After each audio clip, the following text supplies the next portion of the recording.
मुंबई महापालिकेच्या तिजोरीच्या चाव्या कुणाच्या हाती जाणार याचा फैसला उद्या होणार आहे। स्थायी समिती, सुधार समिती, त्याचबरोबर बेस्ट आणि शिक्षण समितीच्या अध्यक्षपदासाठी अर्ज दाखल केले जाणार आहेत। उद्या सकाळी 10 ते सायंकाळी 6 वाजेपर्यंत अर्ज सादर करता येणार आहेत। स्थायी आणि शिक्षण समिती भाजपकडे राहणार आहे। बेस्ट समिती शिवसेनेला मिळणार आहे। सुधार समितीचा निर्णय झाला असूनही अजूनही झालेला नाहीये, मात्र आज रात्री उशिरापर्यंत यावर निर्णय घेण्यात येईल अशी माहिती मिळते आहे। विविध समित्यांवर कुणाची नावं चर्चेत आहेत त्यावर एक नजर टाकूया ग्राफिकच्या माध्यमातून।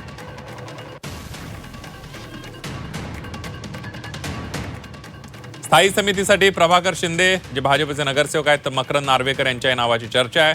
तर शिक्षण समितीसाठी राजेश शिरवाडकर भाजपच्या नगरसेविका आहे। बेस्ट समितीसाठी तृष्णा विश्वासराव ज्या शिंदेच्या शिवसेनेच्या नगरसेविका आहेत त्यांच्या नावाची चर्चा आहे।